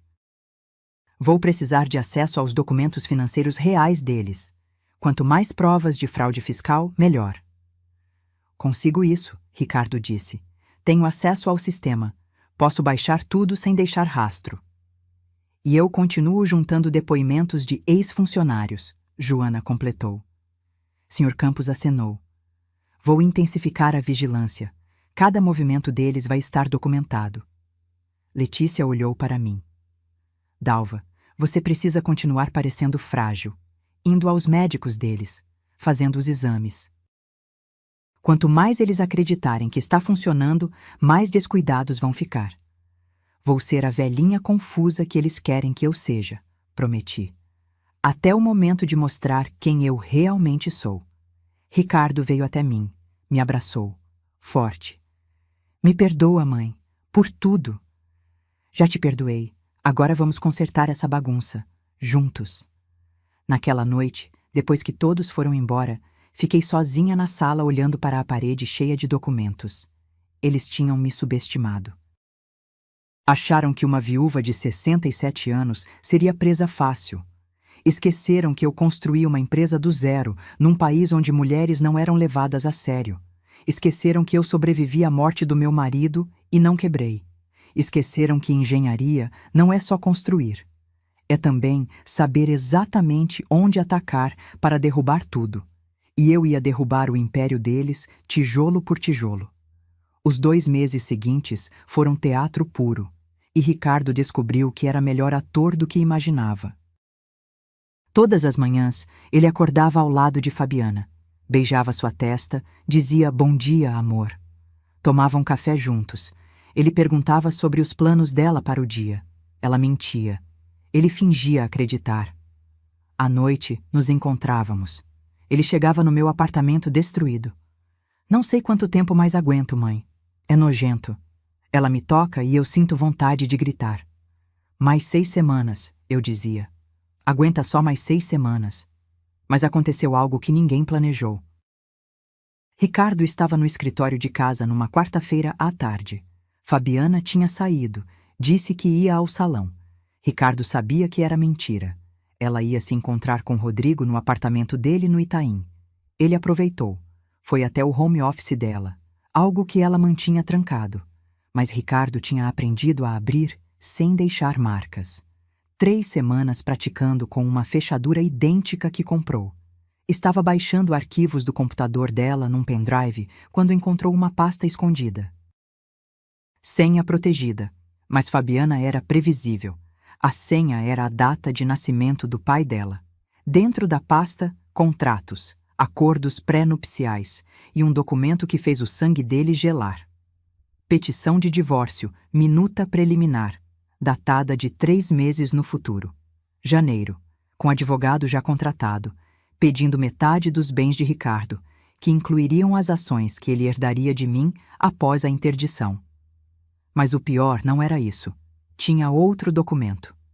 Acordo de partilha, simulação. Nele estava detalhado. Após o divórcio, Fabiana transferiria parte das ações para Rodrigo Bastos. Em troca, ele investiria capital na recuperação do Grupo Monteiro. Era um negócio. Meu filho era literalmente mercadoria numa transação comercial. Ricardo fotografou tudo. Chegou na minha casa às 11 da noite, sem avisar. Trêmulo. Colocou o celular na minha frente. Li. E pela primeira vez senti pena de Fabiana, porque quando aquilo explodisse, ela não ia sobreviver à vergonha. Ela ia me usar até espremer tudo e depois me jogar fora como lixo, Ricardo disse, voz quebrada. Eu era só um meio, nem pessoa eu era para ela. Ricardo. Não, mãe, deixa eu falar. Ele se levantou. Começou a andar pela sala. Eu fui arrogante. Achei que era especial, que meu amor ia mudar ela, que nosso casamento era diferente porque eu era diferente. Você é diferente. Não sou. Sou só mais um idiota que acreditou em uma mulher bonita com palavras bonitas. Ele parou. Olhou para mim. Mas sabe o que é pior? Não é a traição, não é o golpe. É saber que enquanto isso tudo acontecia, eu deixei ela te machucar, te humilhar, te afastar de mim. Você não sabia. Eu sabia que algo estava errado. Desde o começo. Você tentou me avisar. A advogada tentou avisar. Meu instinto gritava. Mas eu ignorei tudo porque eu queria acreditar que tinha encontrado o conto de fadas. Ele sentou no chão. Literalmente. Encostou na parede e desabou. Mãe, como eu conserto isso? Como eu olho no espelho depois de tudo que fiz? Sentei ao lado dele no chão. Algo que meus joelhos reclamaram, mas ignorei. Você não conserta o passado. Você constrói um futuro diferente. E você já começou. Está me ajudando. Está enfrentando. Não é suficiente. Vai ser. Quando tudo isso acabar, vai ser suficiente. Ficamos ali, sentados no chão da sala, mãe e filho, até de madrugada. Conversamos sobre tudo. Sobre o pai dele, meu marido, que morreu sem ver o homem que Ricardo se tornou. Sobre a empresa. Sobre sonhos que tivemos e perdemos pelo caminho. E sobre vingança. Mãe, eu quero fazer mais do que expor eles. Quero que doa. Vai doer. Acredita em mim. Não, quero que doa mais. Ele me olhou e vi algo perigoso ali. Quero que eles percam tudo, não só a reputação, não só a empresa, tudo. Foi quando tive a ideia. Ricardo, você tem acesso aos contratos internacionais deles? Tenho. Por quê? Porque se eles estão devendo 95 milhões, os credores internacionais não sabem que a empresa está falida. Se soubessem, pediriam liquidação imediata. E se alguém avisasse esses credores? Exatamente. Ligamos para Letícia. Mesmo sendo 2 da manhã. Ela atendeu no 3º toque. Isso é legal? Ricardo perguntou. Se for informação verdadeira, documentada e enviada anonimamente, não é crime, é apenas transparência de mercado. Na semana seguinte, 3 bancos internacionais receberam pacotes com documentos financeiros reais do Grupo Monteiro, balanços, dívidas, provas de fraude fiscal. Sr. Campos conseguiu enviar sem deixar rastros. 10 dias depois, começou. Primeiro, foi um banco suíço pedindo auditoria imediata. Depois, um fundo americano exigindo reunião de emergência. Então, fornecedores europeus suspendendo contratos. Evandro entrou em pânico. Cristiane começou a vender joias. Fabiana ficou nervosa. Ricardo percebia pelos telefonemas constantes com a mãe. Pai tá pirando. Diz que alguém vazou informações confidenciais. Será que foi hackers? Ricardo sugeriu, inocente. Não sei, mas tá todo mundo desesperado. Ricardo veio me contar. Sorriu pela primeira vez em semanas. Eles estão sangrando e ainda nem sabem o pior. O pior estava marcado para 23 de outubro, sábado, festa de gala no Espaço Metropolitan. Celebração da consolidação bem-sucedida da fusão empresarial. 200 convidados confirmados. Imprensa especializada, secretário de Desenvolvimento Econômico do Estado, presidentes de associações empresariais. Eles queriam palco? Iam ter. Uma semana antes da festa, Fabiana me ligou. Voz doce, preocupada. Sogra, você está confirmada para a festa, né? Ricardo disse que você anda meio cansada, mas seria importante você estar lá. Importante. Claro, eles precisavam que eu estivesse lá. Testemunha da minha própria derrota. Vou estar, querida. Não perderia por nada. Que bom. Ah, e tem médico marcado para você na quinta. Só um check-up de rotina antes do evento. Check-up de rotina. Mais um laudo falso sendo preparado. Vou sim. Obrigada por cuidar tão bem de mim. Ouvi o sorriso venenoso dela através do telefone. É meu prazer, sogra. A gente é família, né? Família. A palavra que eles usaram para me destruir. Quinta-feira cheguei na Clínica Santorini. Doutor. Tavares me recebeu com aquele sorriso oleoso. Dona Dalva, como está? Vamos fazer uns examinezinhos rápidos. Exames que eu sabia que seriam manipulados, mas fiz. Respondi às perguntas dele. Fingi confusão quando ele pediu para eu repetir sequências de números. Interessante. Ele anotava, preocupado. Vou precisar recomendar um acompanhamento mais próximo. Saí de lá com outro laudo. Agravamento do quadro cognitivo. Recomenda-se avaliação para possível internação assistida. Ou internação assistida. Palavras bonitas para prisão. Levei o laudo para Letícia. Ela fez cópia autenticada. Mais uma prova contra eles. Dalva, você tem certeza que quer ir até o fim? Podemos parar isso agora. Tenho absoluta certeza. Eles cavaram essa cova. Agora vão deitar nela. Sábado, 23 de outubro. Acordei às 6 da manhã. Tomei banho demorado. Coloquei o vestido que comprei especialmente para a ocasião. Azul marinho, elegante, poderoso. Nada de velhinha frágil. Prendi o cabelo num coque. Coloquei o colar de pérolas barrocas que foi da minha mãe e o relógio de bolso do meu falecido marido no bolso do blazer que usei por cima. Quando me olhei no espelho, vi quem eu realmente era. Uma mulher de 67 anos que tinha construído um império e que estava prestes a destruir outro. Cheguei ao Espaço Metropolitan às 7 da noite. O salão estava transformado. Lustres de cristal refletindo luz dourada. Arranjos florais enormes, orquídeas brancas, rosas importadas, mesas com toalhas de linho, talheres de prata. Um palco montado no fundo com telão gigante e sistema de som profissional. Dinheiro que eles não tinham, bancando uma festa para impressionar pessoas que logo descobririam a farsa. Fabiana me recebeu na entrada. Vestido longo dourado, decote generoso, cabelos soltos em cachos perfeitos. Parecia uma princesa, ou uma cobra enfeitada. Sogra, que linda você está. Abraço falso. Perfume caro demais. Vem, sua mesa é logo ali. Me levou até uma mesa lateral. Não a principal, claro. Eu estava sentada com fornecedores de menor importância e um casal de contadores que não conhecia. A mesa principal era dos Monteiro. Evandro na cabeceira, Cristiane ao lado, Fabiana e Ricardo em posições de destaque. O palco para a família perfeita. Ricardo me olhou de longe. Piscou. Sinal que estava tudo certo.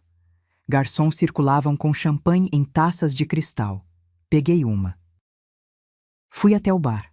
Precisava de 1 minuto para me centrar, revisar o plano mentalmente. Foi quando vi Fabiana se aproximando da mesa onde tinham deixado minha bolsa. Olhou em volta, rápida, nervosa. Tirou algo minúsculo do clutch dela, um envelope branco, pequeno. Despejou o conteúdo na taça de champanhe que estava marcada com um pequeno guardanapo de papel com minha inicial bordada. Detalhe. Eles tinham pensado em cada detalhe. Ela mexeu a bebida com o próprio dedo de leve. Olhou em volta de novo. Voltou para a mesa principal sorrindo. Meu coração disparou. Ali estava. O momento. A tentativa de me drogar na frente de 200 pessoas, sabendo que ninguém veria, ninguém suspeitaria. Mas alguém viu. Ricardo estava posicionado estrategicamente. Ele tinha observado tudo de um ângulo que Fabiana não percebeu. Quando ela voltou para a mesa, ele levantou. Foi até o bar, pegou uma taça nova de champanhe. Caminhou até onde estava minha taça marcada. E num movimento tão natural que parecia acidental, trocou as taças. Colocou a dela, limpa, no lugar onde estava a minha envenenada, e levou a envenenada de volta para a mesa principal, colocando-a exatamente onde Fabiana iria sentar. Voltei para minha mesa. Bebi da taça nova que Ricardo tinha colocado para mim. Água com gás e limão, nada mais. 10 minutos depois, o jantar foi servido. Entrada de carpaccio, prato principal de filé com risoto, sobremesa de petit gâteau. Cada prato mais caro que o anterior. Observei Fabiana. Ela comeu pouco, bebia champanhe constantemente. Nervosa? Ou apenas seguindo o roteiro daquela noite? Por volta das 9, começou. Primeiro foi sutil.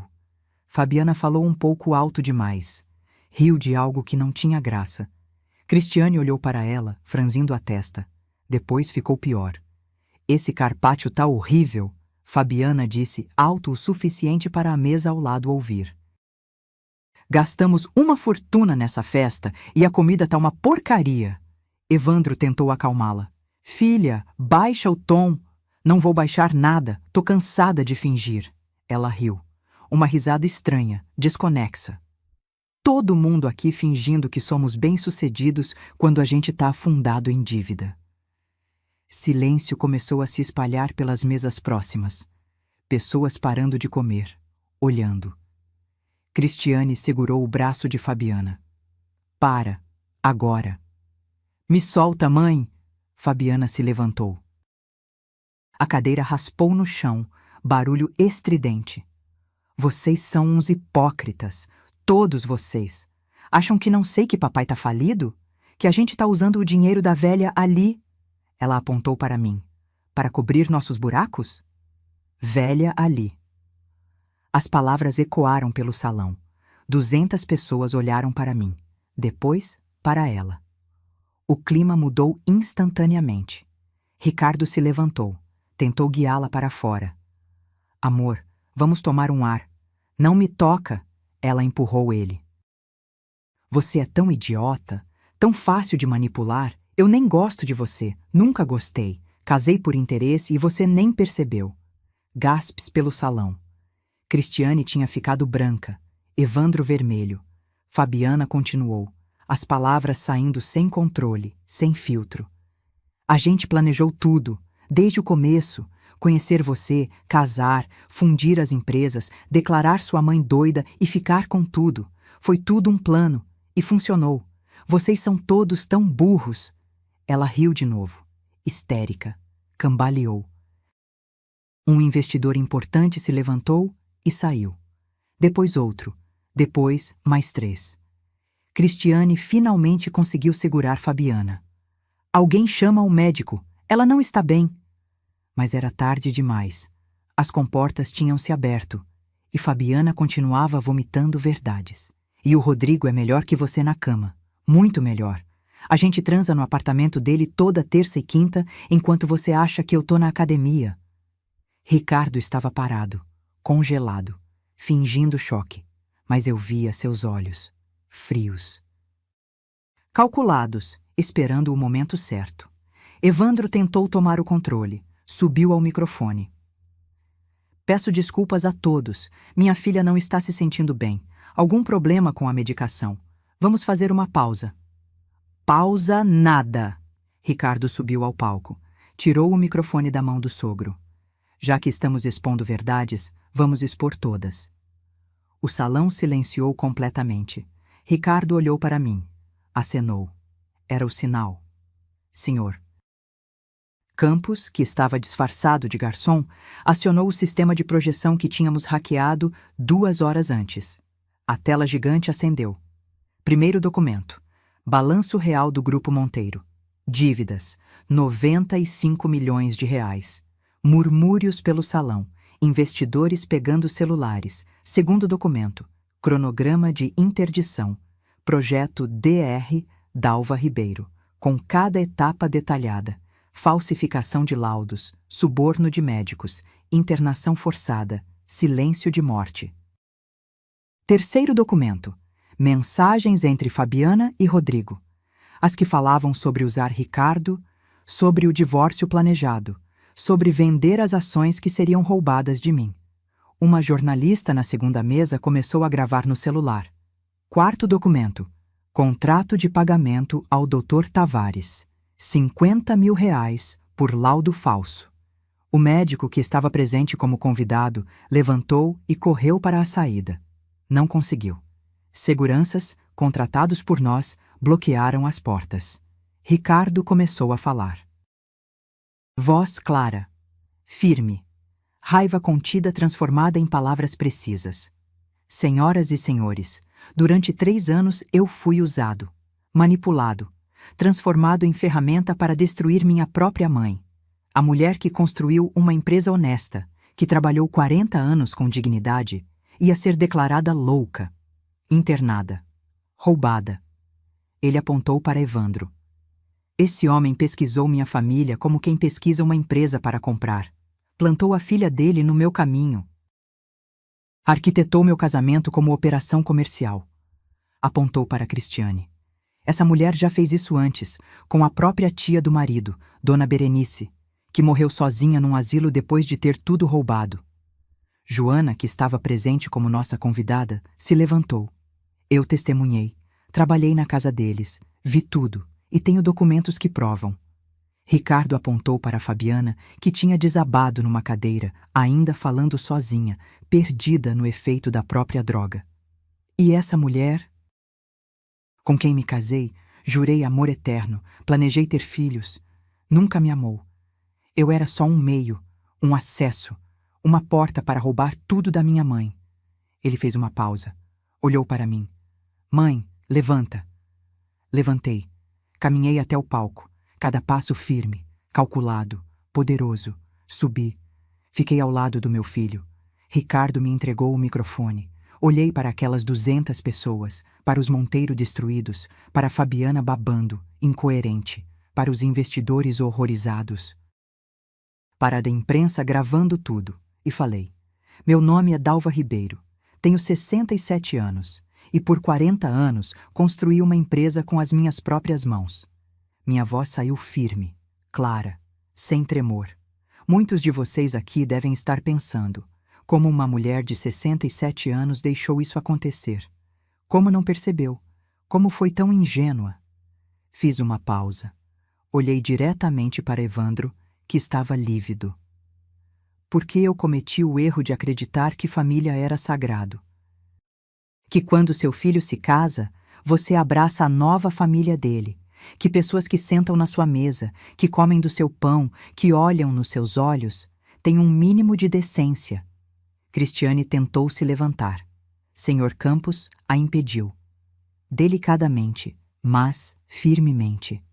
Durante 2 anos, fui sistematicamente humilhada, afastada da minha própria empresa, colocada em cantos de mesas como se fosse um móvel velho que ninguém quer mais, mas tem pena de jogar fora. Fui chamada de velhinha, de empresinha, de simples. Tudo disfarçado de gentileza, tudo envenenado com sorrisos.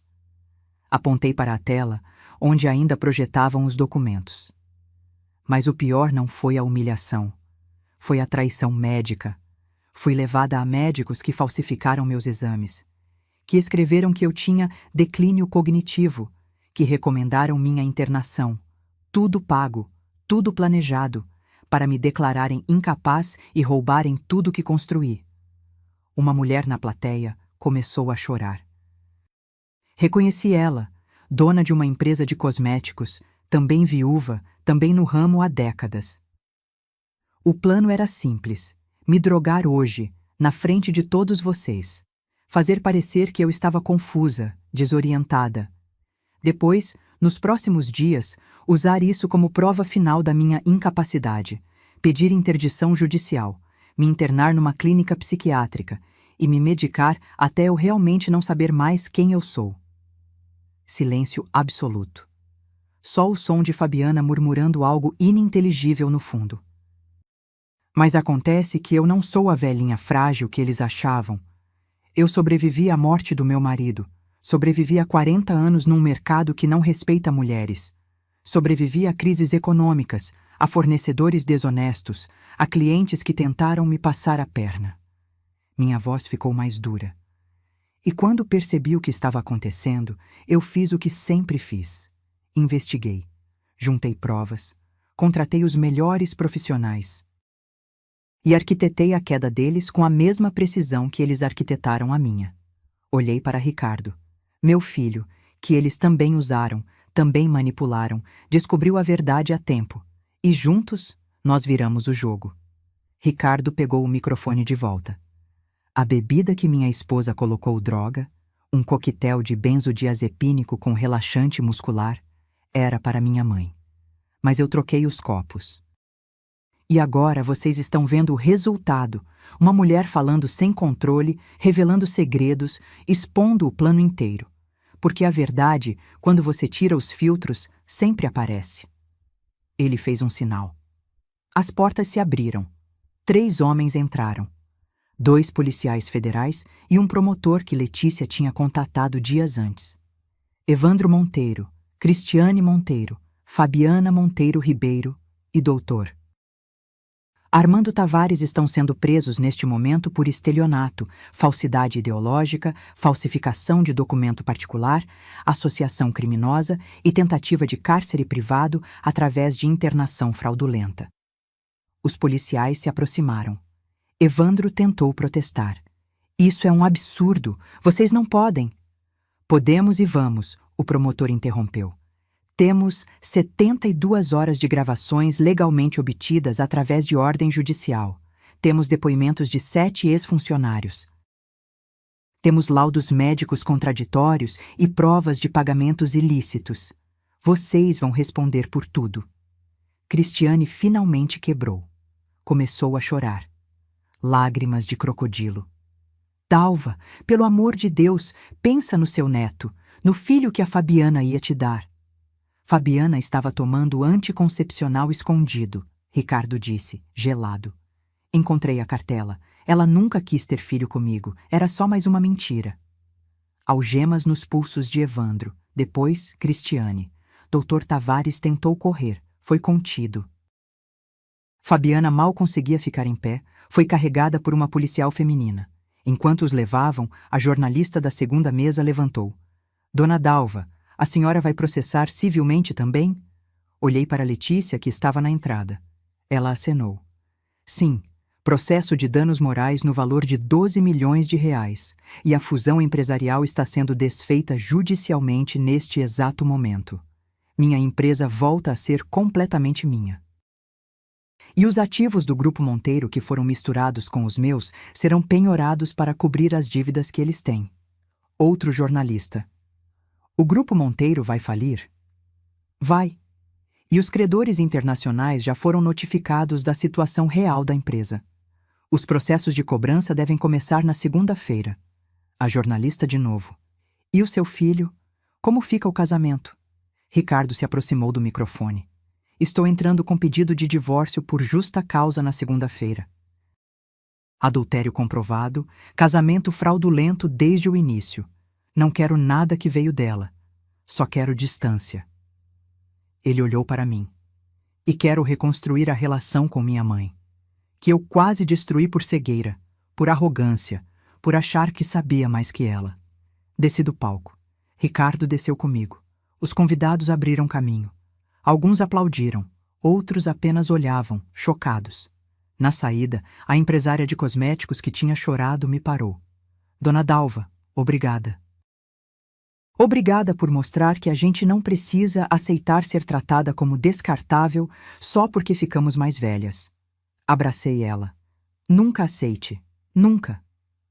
Nos meses seguintes foi guerra jurídica, mas guerra que já estava ganha. Evandro, Cristiane e Dr. Tavares foram condenados. 3 anos de prisão em regime semiaberto para Evandro e Cristiane. 5 anos para o médico por ter feito isso múltiplas vezes com outros pacientes. O Conselho de Medicina descobriu mais 6 casos. Fabiana pegou 2 anos, convertidos em prestação de serviços e tornozeleira eletrônica porque era ré primária. Mas perdeu tudo. A reputação, o patrimônio da família, o amante. Rodrigo voltou correndo para a esposa quando o escândalo estourou. O Grupo Monteiro faliu oficialmente em março do ano seguinte. A mansão foi leiloada, os carros apreendidos, as fábricas vendidas para cobrir dívidas. Vi Cristiane uma última vez, num corredor do fórum. Ela estava magra, cabelos mal cuidados, sem a elegância de antes. Me olhou. Abriu a boca para falar algo. Mas não saiu som. Passei por ela sem dizer nada, porque não havia nada a dizer. Ela tinha cavado a própria ruína. Minha empresa prosperou. Sem a fusão, sem as sanguessugas, voltei a comandar tudo. Ricardo ao meu lado, mas agora como parceiro verdadeiro, respeitoso, humilde. Contratei Joana como gerente de recursos humanos. Ela merecia e era incrivelmente competente. Doei R$500 mil para uma ONG que ajuda mulheres vítimas de abuso psicológico familiar. Porque eu sei que não sou a única e quero que outras tenham chance de se defender.